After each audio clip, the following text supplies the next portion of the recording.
에베소서 있는 말씀 보시겠습니다.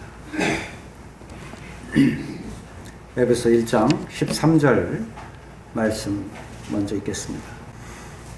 그 안에서 너희도 진리의 말씀 곧 너희의 구원의 복음을 듣고 그 안에서 또한 믿어 약속의 성령으로 인치심을 받았으니.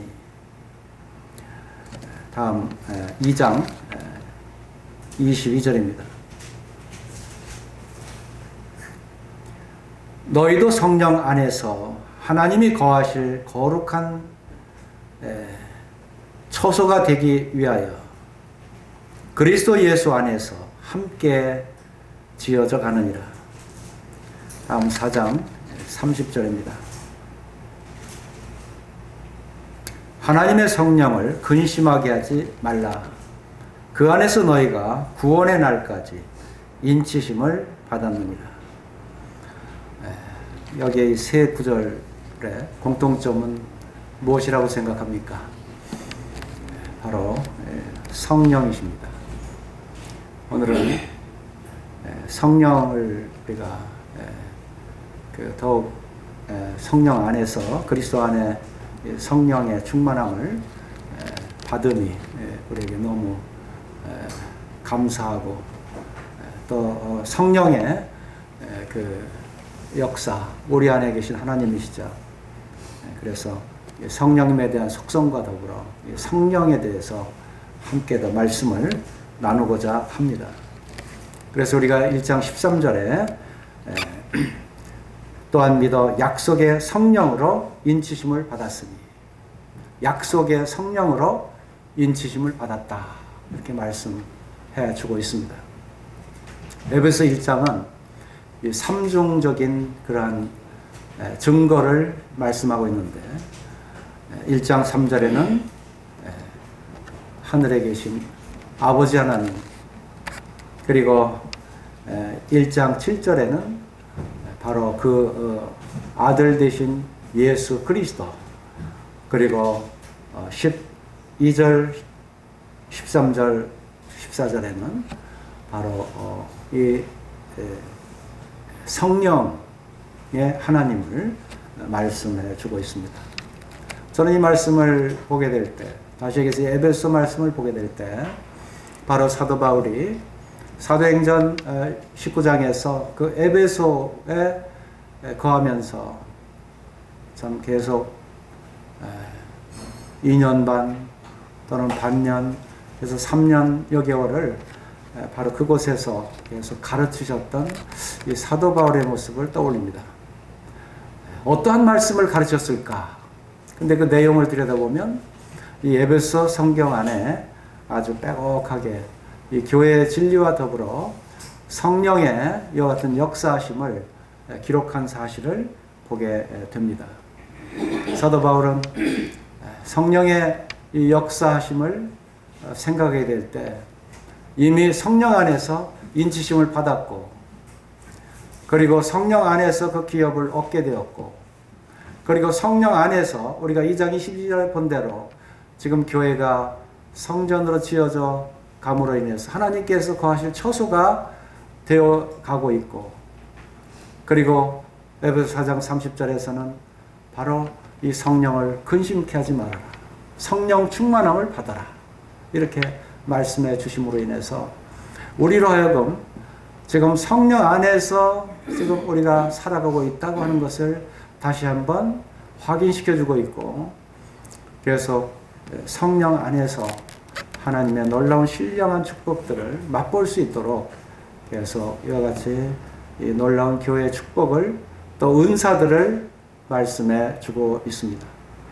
그래서 에베소 1장 17절에 보면 우리 주 예수 그리스도의 하나님 영광의 아버지께서 지혜와 계시의 영을 너에게 주사, 지혜와 계시의 영을 우리에게 주셨다.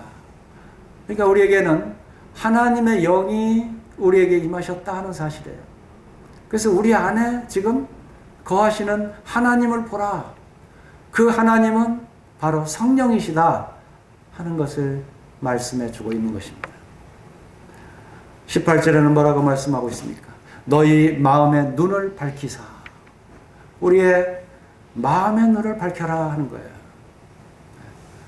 이것은 곧 우리의 부르심이 소망이 무엇이며 또 성도 안에서 그 기업의 영광의 풍성함이 무엇이며 그의 힘의 위력으로 역사하심을 따라 믿는 우리에게 베푸신 능력의 지극히 크심이 어떠한 것을 너희로 알게 하려 하십니다.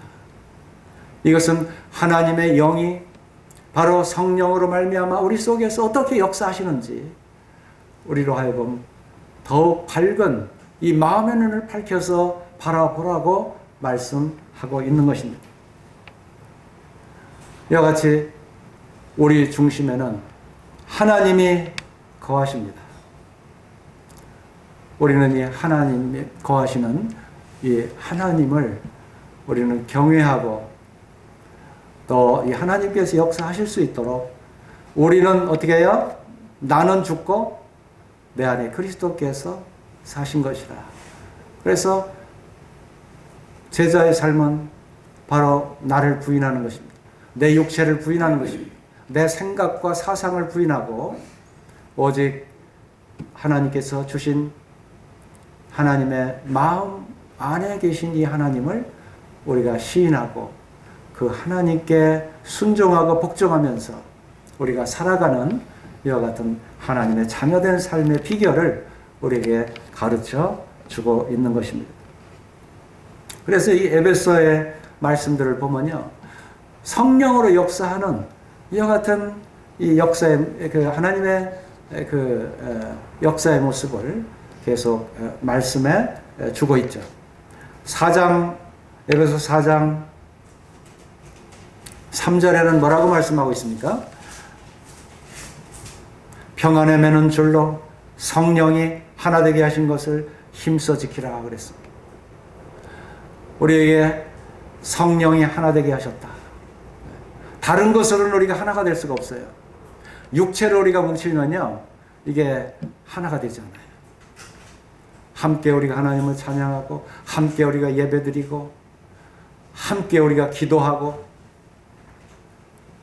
우리가 함께 사랑하는 이와 같은 역사가 일어나지 않는 것입니다. 우리는 성령이 하나 되게 하신 것,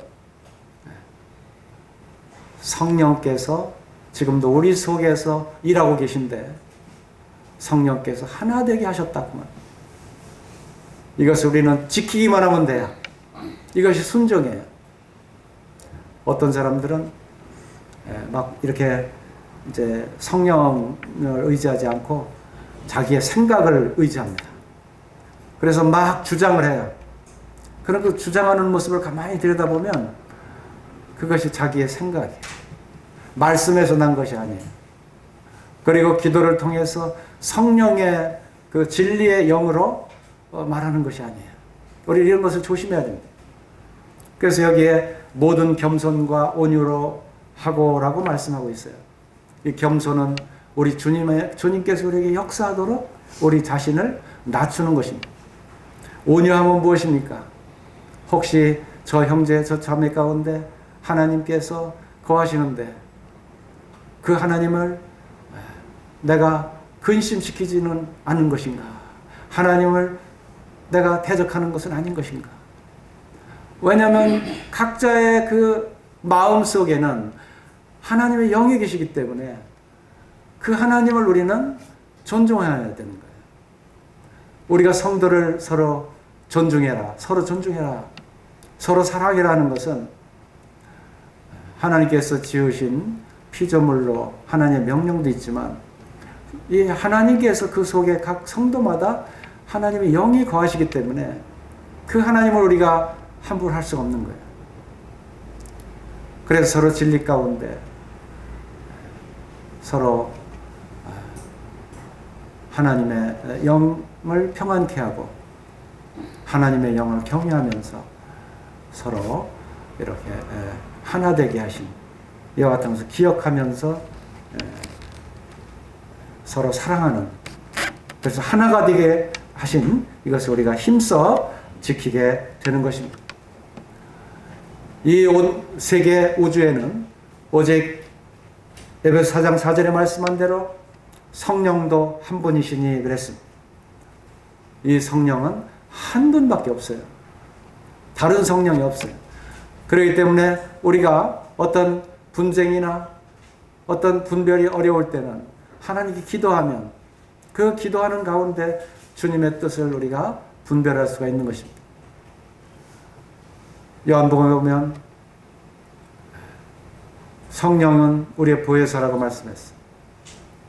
이 보혜사라고 하는 뜻은 보조자다, 그의 대행자다, 돕는 이시다, 이런 의미를 가지고 있어요. 그러니까 어떤 주체가 있는데 그 주체에 대해서 돕는 분이시다, 이렇게 말씀하는 거예요. 그럼 그 주체는 누구시냐? 이 땅에 오신 그 아들 예수 그리스도. 그분이 이 성경의 주체세요. 이 땅에서는. 온 우주에서는 성부, 성자, 성령의 이 삼위가 주체이세요.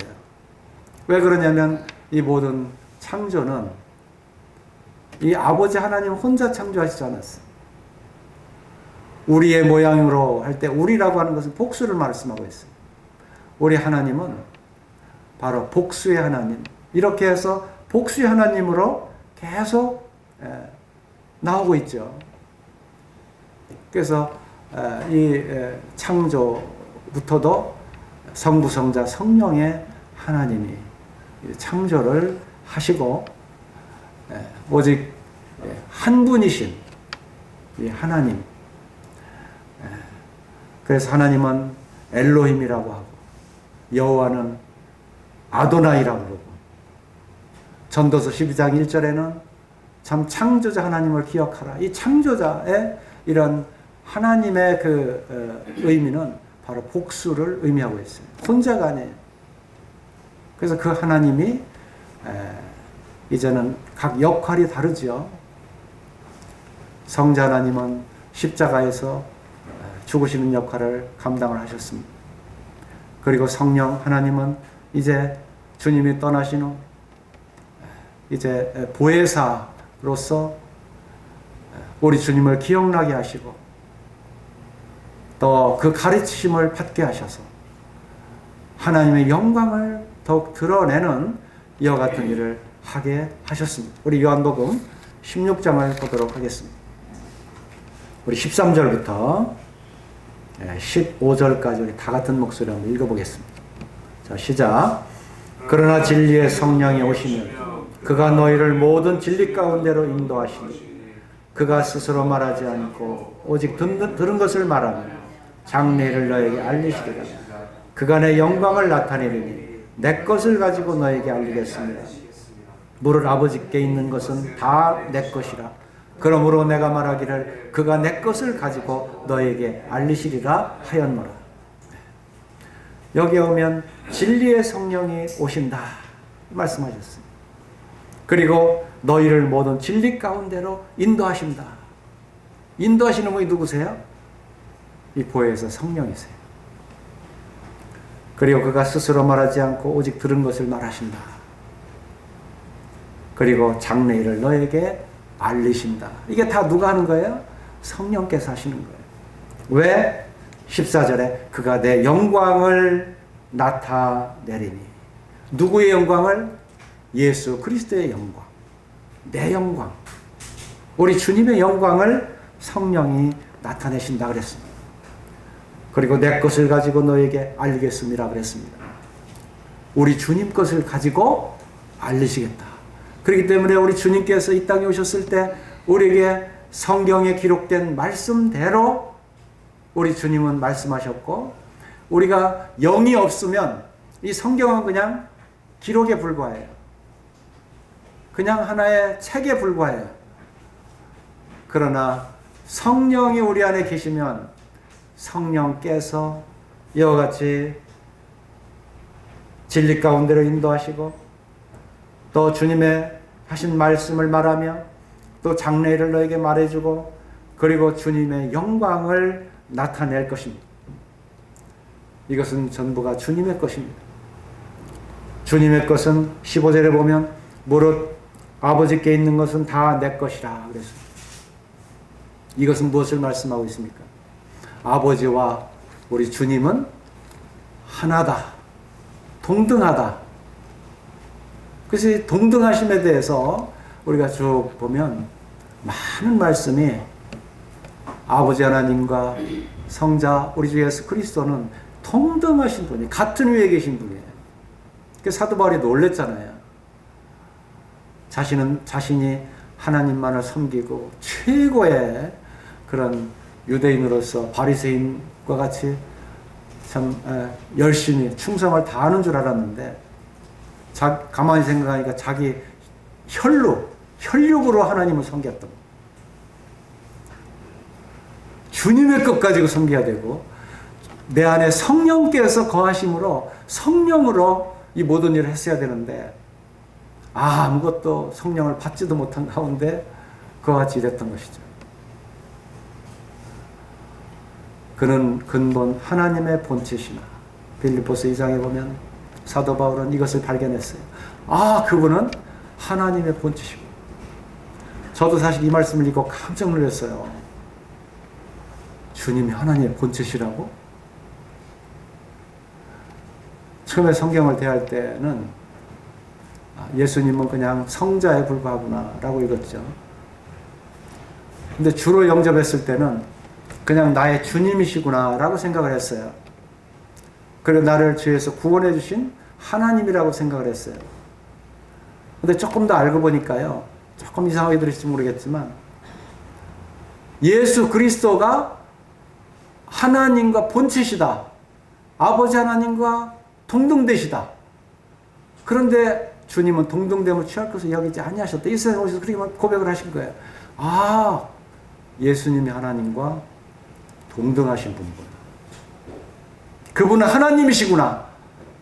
이것을 알고 깜짝 놀랐어요. 우리 주님, 이 하나님을 내가 몰랐구나. 사도 바울이 이것을 발견했구나. 이 사실을 이제 깨닫고 믿고 알았구나. 그 뒤로 우리 주님을 하나님으로 알게 되었던 거예요. 그래서 이 하나님을 조금 더 들여다보니까 아버지 하나님, 성자 하나님, 성령의 하나님이 동등한 위시더라고요. 물론 질서상으로는 아버지와 아들과 성령으로 항상 표기가 되어 있습니다만은 그러나 하시는 역할은 다를지라도 모두가 전지전능하시고 편재하게 거하시고 그리고 장래일을 다 하시고 창조할 때 함께 창조하시고 그러니까 하나님의 속성과 다를 것이 하나도 없어요. 이 속성을 같이 보면 동일하게 이 세 위가 똑같은 것을 볼 수가 있어요. 이것을 보고 그렇구나. 내 중심 안에 계신 성령께서도 동일한 하나님이시구나. 이것을 알고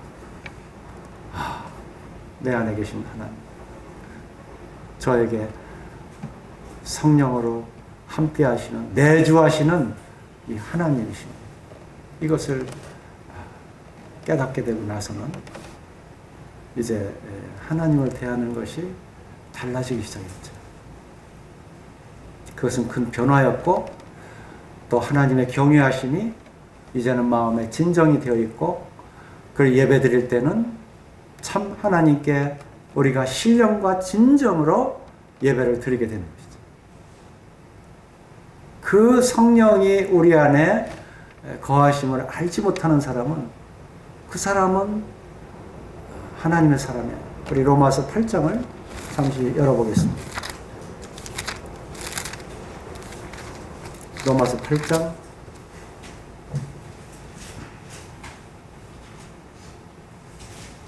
9절입니다. 우리 같이 한번 읽어볼까요? 자, 시작. 만일 너희 속에 하나님의 영이 거하시면 너희가 육신에 있지 아니하고 영에 있나니 누구든지 그리스도의 영이 없으면 그리스도의 사람이 아니라. 누구든지 그리스도의 영이 없으면 성령을 말하는 거예요. 이 성령이 우리 속에 없으면 그 사람은 그리스도의 사람이 아니에요. 여기 로마서 8장에 쭉 이렇게 기술하고 있잖아요. 그 중에 하나, 우리를 분명하게 우리 자신을 확인시켜주는 한 가지, 이 말씀도 그 중에 하나예요. 우리에게는 반드시 그리스도의 영이 있어야 되는 것입니다. 이 하나님의 영이 우리들에게 임하게 됐어요. 어떻게? 처음에는요, 오순절날 예루살렘에 임했어요. 그리고 이제 베드로와 요한 사도를 통해서 이 성령의 역사가 온 유대에 전해지게 되었어요. 그리고 이제 이 성령이 사마리아에 다시 사도행전 8장을 보게 되면 사마리아에 다시 거하게 되었어요. 그때만 해도 사마리아 사람들이 예수님을 이제 믿고도 그냥 주인 줄 알았는데 아직도 나는 성령이 무엇인지 모르겠다. 이제 우리가 이와 같은 말씀을 우리가 잠시 또 한번 상고해보는 것 같은 이 시간을 갖겠습니다. 그리고 또 사마리아에 전해지던 이 말씀이 세례 요한의 제자들에게 또 로마인들에게, 그들은 이 성령이 있음을 알지 못했어요. 사도행전 19장 2절에도 보면 나는 성령이 임했다는 거 들어보지 못했다. 세례 요한의 제자들이 그렇게 고백하는 거예요. 이 성령이 임했다. 이 영이 우리 속에 임했던 것을 우리는 알지 못했던 거예요. 그런데 이제 베드로가 와서 사도행전 10장과 11장에 보면 고넬료에게 임할 때에도 베드로가 와서 기도하니까 성령이 그들의 마음에 임하시니, 성령이 그들의 마음에 임하시기 시작했어요. 이렇게 성령은 예루살렘과 유대와 사마리아와 온 땅 끝까지 계속해서 모든 사람 중심에 임하게 되었던 것입니다. 이것은 하나님의 말씀대로 그와 같이 역사하기 시작한 거예요. 이제는 우리들에게까지 우리의 마음 중심에 성령이 임하게 되어 것입니다. 이제 우리 중심에 그리스도의 영이 우리 중심에 살아있다고 하는 것을 우리는 이제 알고 있어요. 그래서 이 에베소 1장에서부터 계속 이렇게 끝까지 보시게 되면 계속 성령의 역사, 성령의 활동, 또 성령으로 충만해지는 이와 같은 가운데 이 에베소 교회가 계속 주님의 사람으로 성장해가는 이와 같은 모습을 볼 수가 있는 것이죠. 이 성령은 우리를 인치실 뿐만 아니라 성령은 인격이시기 때문에 근심을 하세요. 그러니까 성령, 이 하나님을 많은 사람들이, 많은 그리스도인들까지 포함해서 성령을 하나님으로 여기지 않는, 생각으로는 여기지만 진짜 행함을 볼 때는 여기지 않는 이와 같은 모습을 보게 돼요. 그럼 성령이 근심하신다 하면 바로 기도해야 되죠. 그리고 성령이 충만할 때, 이럴 때까지 우리 에베소 4장에 있는 대로 그리스도의 온전한 그 장성하기까지 이렇게 늘 성령 충만한 생활을 하게 되는 거예요. 이와 같은 그 생활을 하기 위해서는 우리가 하나님의 그 인도하심을 쫓아서, 이것은 꼭 성령의 인도이십니다. 지금은 성부 하나님께서 우리와 함께 하시지만 성령 우리와 함께 하시기 때문에 성령을 부정하면 어떻게 돼요? 역사하시지 않는 거예요. 우리는 이 성령을 아주 경외하고 존중히 여기고 성령의 역사하심을 우리는 복종해야 되는 것입니다.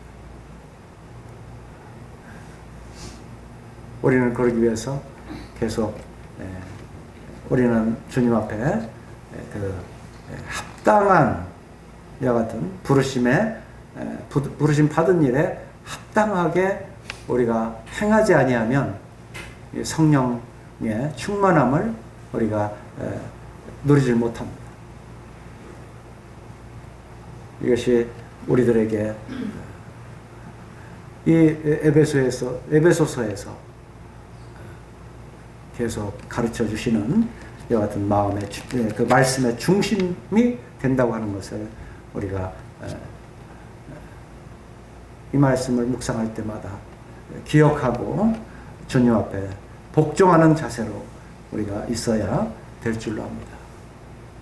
이 성령에 관해서 우리는 성경에서 조금 더 좀 더 넓게 한번 생각을 하면서 이 성령께서 에베소 교회까지 이렇게 역사하는 모습을 살펴보기를 원합니다. 우리는 창세기 1장부터 보시게 되면 1장 2절에 무엇이라고 말씀하고 있습니까?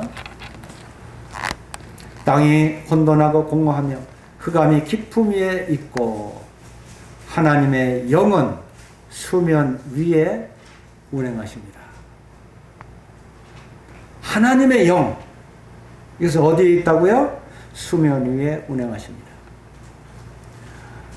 이미 이 수면은 있었어요. 그러나 수면 위에 운행하시는 하나님의 영이 있었다. 그래서 이러한 어둠 속에서도 하나님의 영은 계속 활동하고 있었던 모습을 보게 됩니다.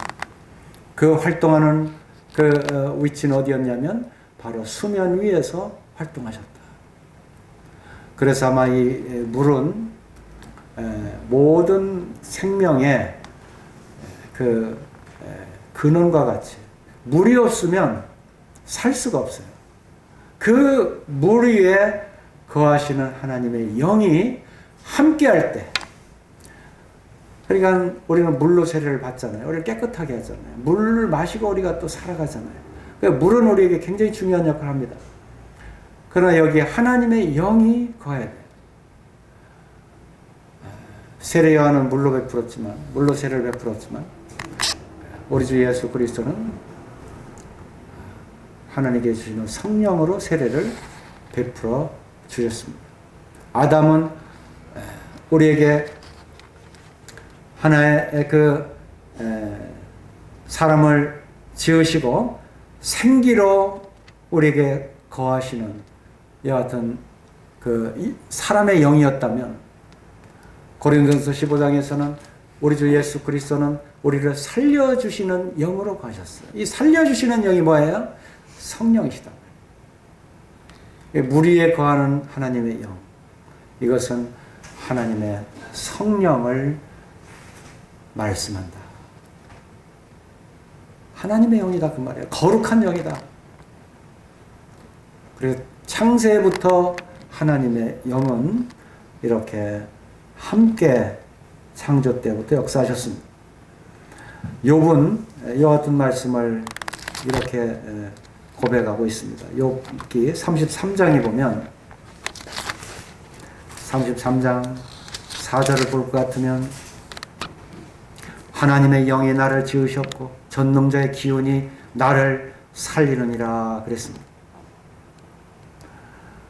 참 욥은 이 엘리후를 만나서 사실은 이제 더욱 하나님을 알게 되고 그리고 자신을 더욱 하나님 앞에 회개하는 이와 같은 자로 서게 되고 이 창조자 하나님 앞에서 무릎 꿇을 수밖에 없는 이런 사람이 되었어요.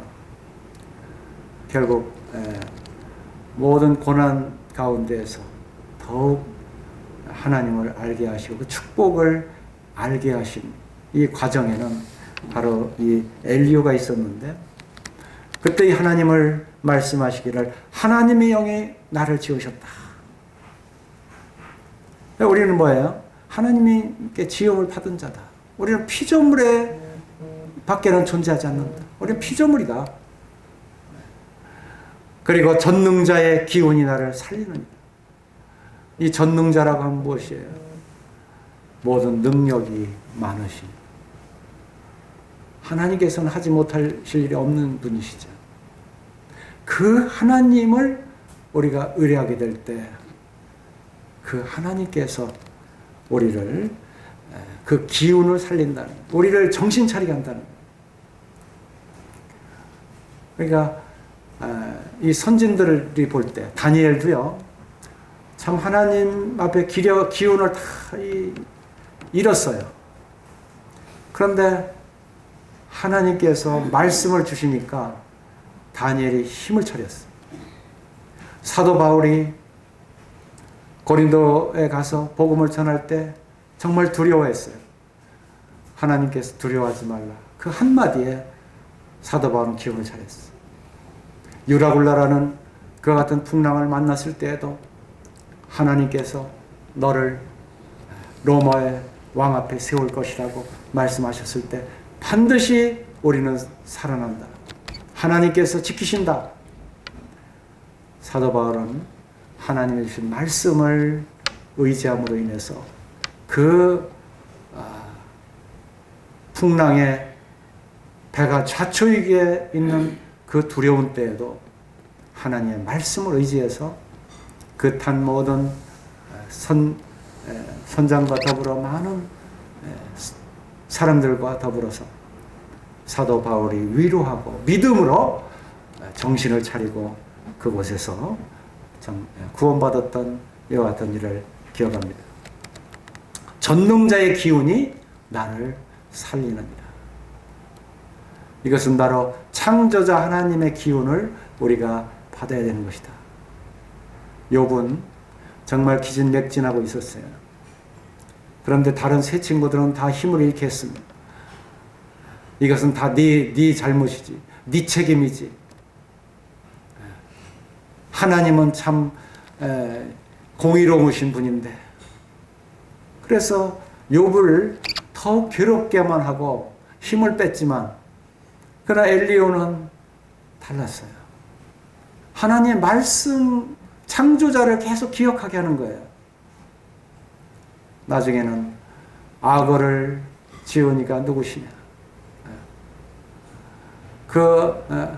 참 물속에 참 강한 가죽을 입혀서 아무도 그를 대적할 수 없는 그것들을 누가 지었느냐.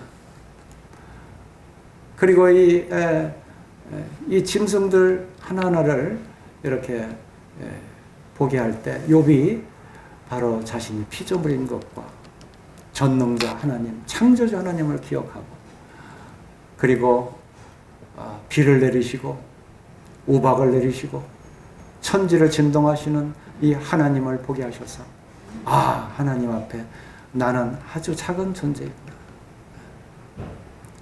욥은 하나님을 기억했을 때 다시 기력을 다시 회복하기 시작했고, 주님 앞에 자신이 죄인인 것을 고백하게 되고, 그리고 하나님을 찬양하는 사람으로 돌아왔습니다. 화목제물을 드리고 참 세 친구들을 위해서 제사까지 드렸을 때 이제 하나님께서 계속 그를 형통하게 하셔서 그 화를 당하기 이전보다 몇 배나 더, 배나 더 축복하셨던 이와 같은 일을 말씀하시면서 바로 하나님의 영이 나를 지으셨다. 전능자의 기운이 나를 살리느니라. 욥은 이렇게 창조자 하나님께 이와 같이 고백을 하였습니다. 시편에서도 104편은 특별히 창조하신 하나님을 찬양하는 시편입니다.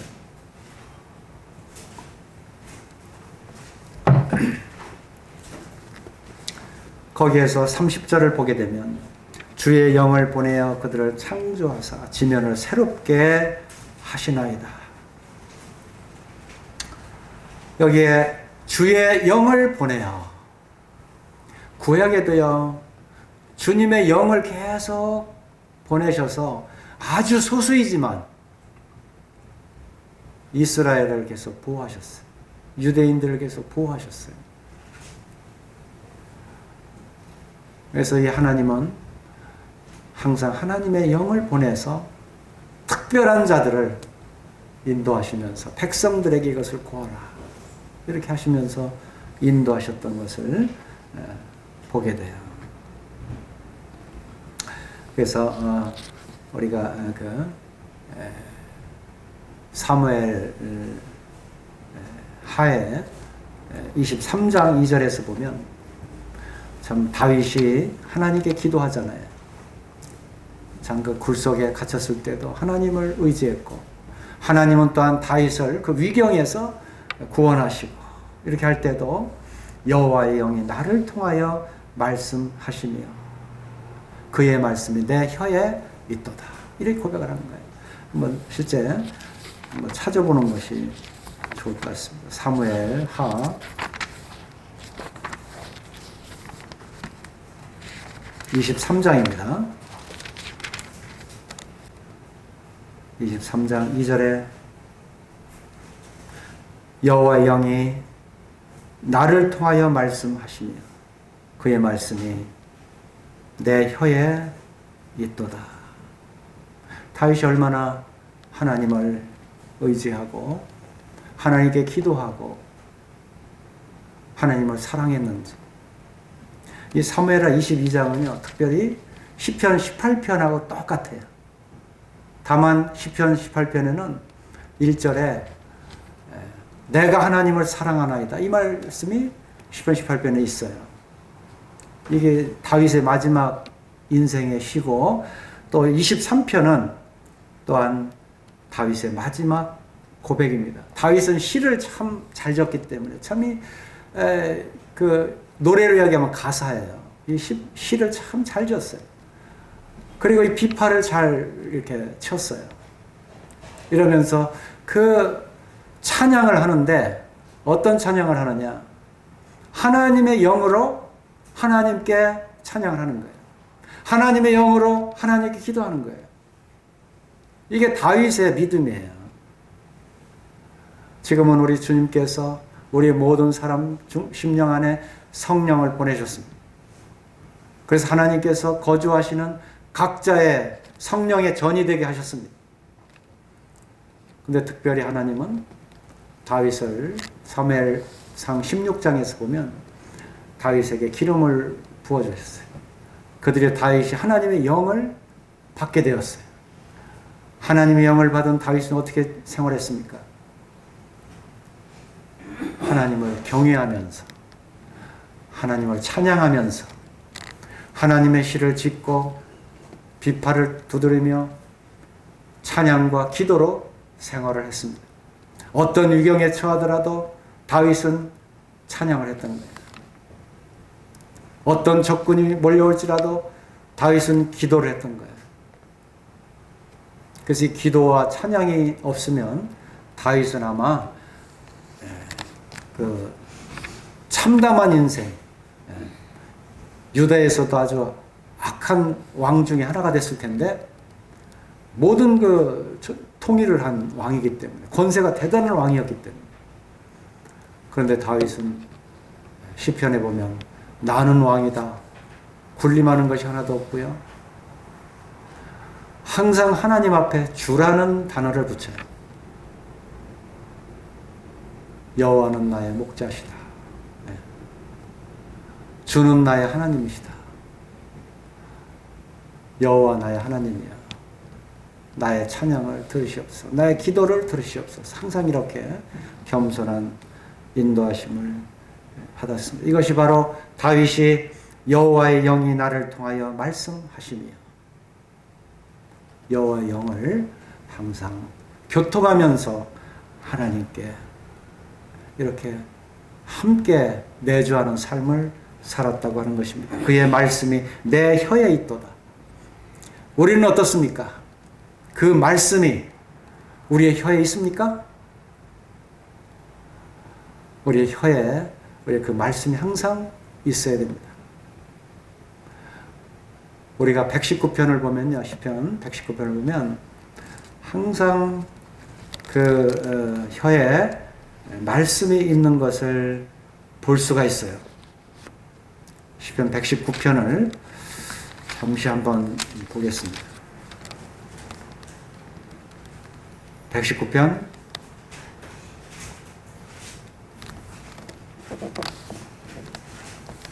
97절.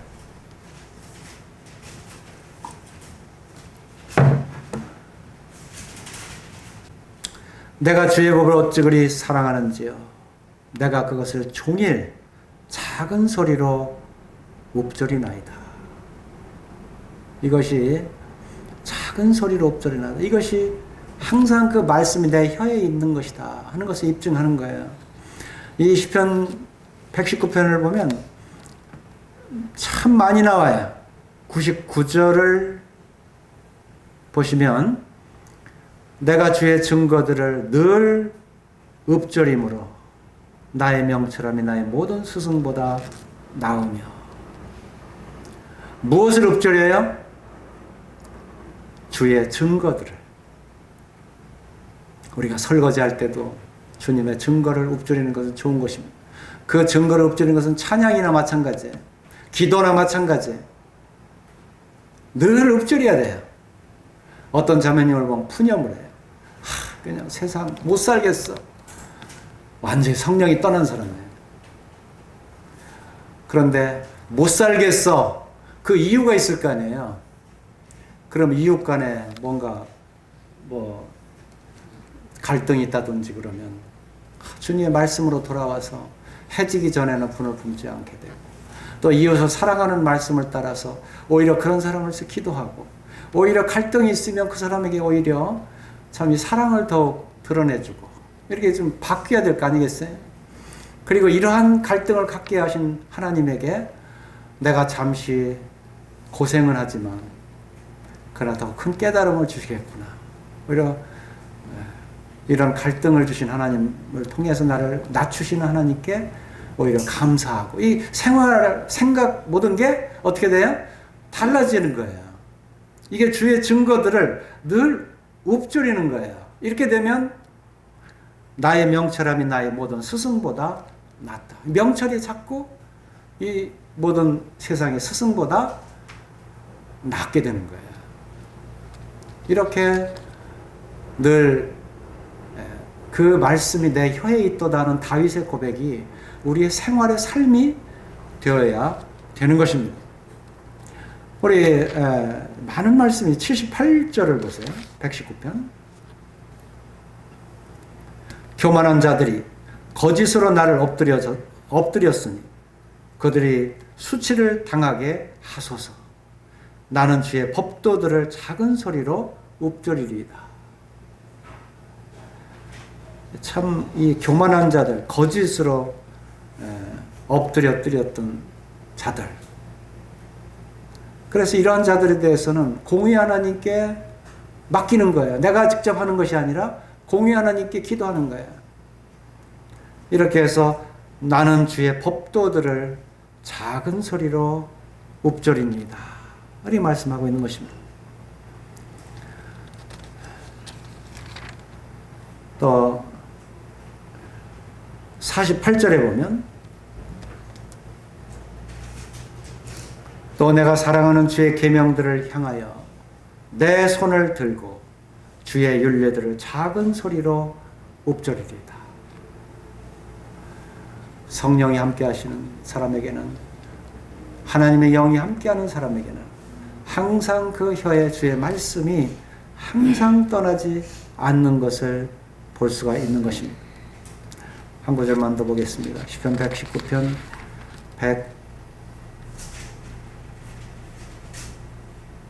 148절. 주의 말씀을 조용히 읊조리려고 내가 새벽녘에 눈을 떴나이다. 주의 말씀이 꿀보다 더 달기 때문에, 주의 말씀이 내 마음속에 늘 새롭기 때문에 새벽녘에 일어나서 조용히 주의 말씀을 읊조리기를 원하는 거예요. 이것이 내주하시는 성령의 그 충만함을 하나님의 기뻐하심을 쫓아가는 이와 같은 생활이다 그 말이에요. 저도 요새 조금 게을러졌어요. 새벽 4시면 눈이 떠가지고 일어나면 무엇을 할까? 4시부터 일어나니까 하루 종일 또 피곤하고 잠이 오더라고요. 그래서 조금 더 자야지. 4시부터는 이제 좀 말씀 묵상하는 것을 조금 줄였어요. 이제 몸도 좀 그래서. 그 시간에 일어나서 좀 아무 소리도 들리지 않을 때 하나님 말씀을 볼 때처럼 마치 맑은 물에 그 산골에 아주 산골짜기 그 맑은 물을 그 속에서 내가 샘물을 마시는, 이슬 속에 샘물을 마시는 기분이에요. 새벽 4시에 일어나서 말씀을 보면 아침 일찍 일어나는 것이 그렇게 좋은 거예요. 그래서 늦잠을 잘 때는 막 오늘 이 시간을 놓쳤구나, 이 아쉬움이 있는 거예요. 그래서 참 이 일을 우리가 하기 위해서는 어느 정도 우리의 이 힘도 받쳐줘야 되겠더라고요. 힘이 없을 때는 누워서라도 엎드려서라도 우리가 이렇게 새벽녘에 여기에 자세는 안 나오잖아요. 그러니까 우리가 주의 말씀을 조용히 읊조리려고 내가 새벽녘에 눈을 떴나이다. 떴으면 우리는 먼저 주님의 말씀을 조용히 우리가 읊조리는 이와 같은 일을 우리가 계속 해나가야 할 것입니다. 그래서 시편 119편에는 긴 시지만 70년의 포로 생활을 하고 와서 이 시편 5권이 거의 70년 후에 기록된 거예요. 그래서 이 시편 119편은 그렇게 그 고난 후에 여호와의 주신 은혜가 커서 주의 말씀을 바꿔보니까 그동안 멸시했던 말씀이 얼마나 이것이 우리에게 큰 말씀인지, 이스라엘을 말씀대로 인도하셨고 그 유다 백성을 말씀대로 세우시고 그리고 각 개인에게 하나님의 영이 거함으로 모든 죄를 다 도말하시고 이게 다 하나님께서 함께 하심으로 인해서 내주하시는 그 영으로 말미암아 우리가 하나님을 이와 같이 섬기게 되는 것입니다. 우리가 사사기를 특별히 보면요, 참 우리 이 삶에 나타나는 어떤 때는 막 어떤 시간은 화를 내고 어떤 시간은 겸손해지고 이 굴곡이 심하잖아요. 사사기를 보면 꼭 그래요. 그런데 그 사사들에게 하나님께서 능력을 주시는 것은 하나님의 영이 함께해서 능력을 주시는 거예요. 기드온에게도 하나님의 영이 임했다. 이 사사기 6장에 보면 34절에 기드온에게 하나님의 영이 임한 거예요. 기드온이 다시 힘을 차리고 다시 하나님 맡기신 일을 감당해요. 삼손에게도 하나님의 영이 임했습니다. 하나님의 일을 감당했어요. 하나님의 영은 우리들에게 이와 같은 역사하는 힘을 주십니다. 일을 하게 하세요. 출애굽기 35장에는 특별히 그 성막을 모세에게 계시로 이제 주고 나서 성막 재료를 모으는 단계가 되었어요. 그런데 그때 아론의 그 아들, 그 자손들을 통해서 하나님의 지혜로운 영을 계속 부어주시는 거예요.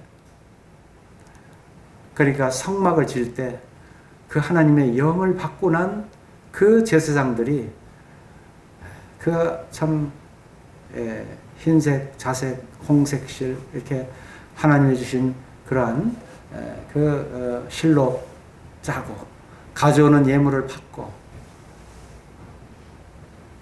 그 하나님이 주신 지혜로운 영을 통해서 하나님의 성소를 만들어가는 이와 같은 모습을 보게 될 때 성령이 아니고서는 하나님의 일을 할 수가 없어요. 스가랴서에 바로 우리의 힘과 우리의 능이 아니라 바로 하나님의 영이 이와 같은 일을 하신다고 하는 것을 말씀에 주고 있는 것입니다.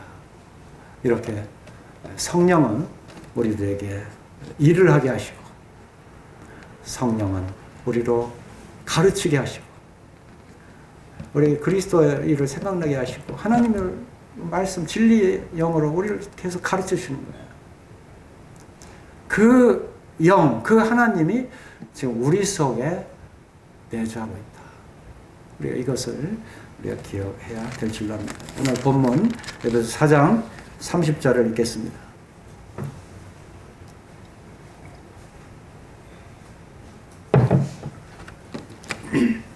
우리 다 같은 소리로요. 자, 같이 읽겠습니다. 시작. 하나님의 성령을 근심하게 하지 말라. 그 안에서 너희가 구원의 날까지 인치심을 받았느니라. 이것은 에베소 교회만이 아니라 오늘날 하나님의 교회에 동일하게 말씀을 선포하시는 것입니다. 하나님의 성령을 근심하게 하지 말라. 어떻게 하면 근심하는지 아시죠? 근심하게 하지 말라. 성령 충만을 받으라. 술로 계속 이렇게 충만을 받는 거냐? 우리의 혈관을 계속 충만하게 하는 거야. 그렇기 때문에 병이 걸리고 우리의 육신을 강하게 해줘요. 그러나 성령의 충만을 받으면 우리의 마음을 강하게 해줘요. 그래서 너는 술 취하지 말아라. 성령 충만을 받아라. 이렇게 말씀하십니다. 우리에게 항상 하나님의 말씀을 내 혀에 있도다. 말씀이 내 혀에 있도다 하신 것처럼 항상 하나님의 말씀을 읊조리시기 바랍니다. 우리는 에베소 1장 13절에 본문에서 말씀한 대로 성령으로 인치심을 받은 자들입니다. 그리고 에베소 2장 22절에 말씀한 대로 우리는 성령 안에서 하나님의 거하실 처소가 되기 위하여 그리스도 안에서 함께 지어져 가고 있는 그와 같은 성전된 자들입니다. 벽돌 하나하나라는 말씀이에요. 우리는 이제 계속 다 지어지면 하나님께서 이제 그것이 처소가 되실 것입니다. 우리는 고린도서 6장에 19절에 말씀한 대로 하나님의 성전인 것을 우리가 잊지 말아야 할 것입니다. 우리는 거룩한 생활을 해야 됩니다. 그리고 이제 에베소 4장 30절 본문에서 말씀한 대로 성령을 근심케 하지 말아야 될 것입니다. 이것은 우리의 하나님, 내주하신 하나님이 우리 속에 거하시고 그분을 우리가 경외해야 되는 우리의 존재되기 때문에 피조물 들이기 때문에 욥과 같이 엘리후의 그 같은 권면을 받았을 때 전능자의 기운, 창조자의 영이 나와 함께 하신다. 그 기운으로 내가 이렇게 일어서서 하나님을 더욱 찬양하고 경외하는 이와 같은 삶을 우리가 살아가야 될 줄로 압니다. 우리는 구원의 날까지 이제 인치심을 받았습니다. 도장이 찍혔어요. 약속은 계약서 여기에 도장이 다 찍힌 것입니다. 이제 우리를 보호하시는 분은 성령이시고요. 우리의 모든 삶 속에 하나님의 뜻을 이루게 하시는 것도 성령이십니다. 성령 안에서 우리가 충만하여지고 더 거룩한 가운데 성령 안에서 하나님의 뜻을 계속 이루어 가시는 거룩한 성도님들이 되어주시기를 하나님 앞에 간구를 드립니다. 감사합니다.